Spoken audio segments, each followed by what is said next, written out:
Hey, welcome to my channel. Today I'm going to be using my Latte mocha pot to make a pumpkin spice latte. And I'm going to be doing an iced latte.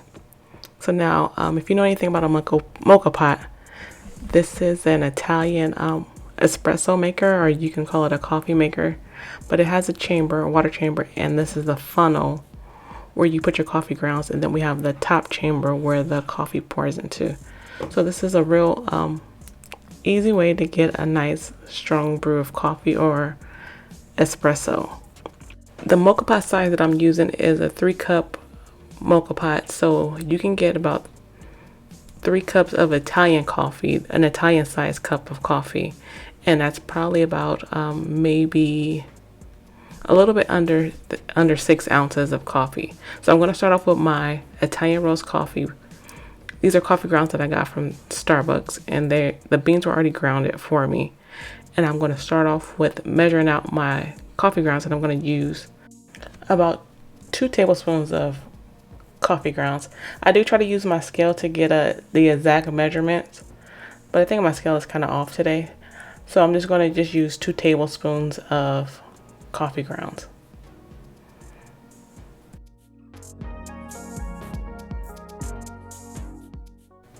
So next I'm going to add some hot water to the chamber, and I want to fill it up to that valve that you see inside, the pressure valve.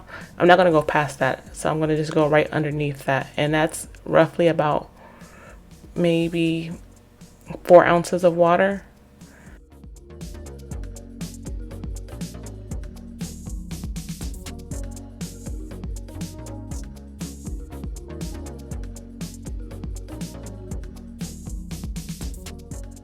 But if the water chamber is full, I'm going to take the coffee funnel and put it on top, and I'm going ahead and secure the top chamber so that way we can get it brewing. Now when you secure the top chamber, you want to make sure that you don't put too much tension on the handle. You want to make sure you secure it by holding the base and holding the top chamber. That way you don't break it. So I'm going to go ahead and put this on the cooktop so that way we can get brewing.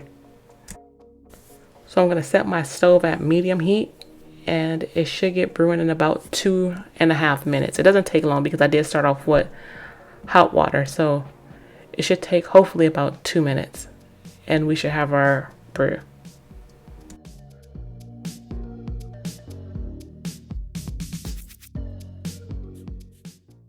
So our brew is complete, and I'm going to go ahead and remove this from the stove top and get ready to assemble the latte.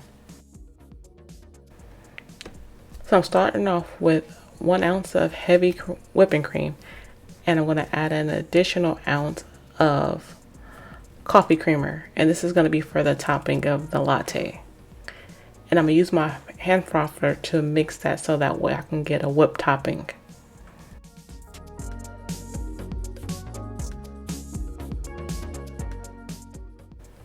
So our foam is ready, and now I'm going to use this pumpkin pie flavor syrup to line my cup with that, and I just drizzled it all over the cup. Now I'm going to add some vanilla syrup,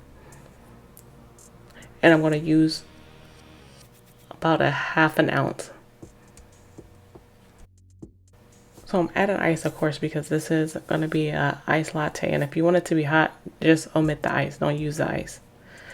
So I'm going to add a full cup of ice to my cup, and then I'm going to add some almond milk, and I'm going to be using about 4 ounces of almond milk.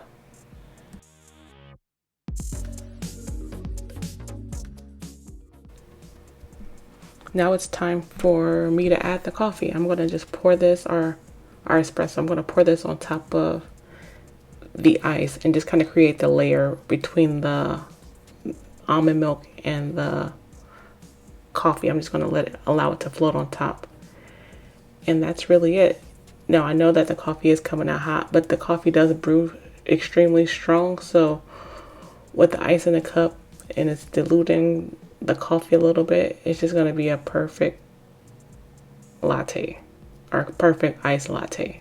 It's not going to be too strong. It's just going to be perfect. It's going to be just right.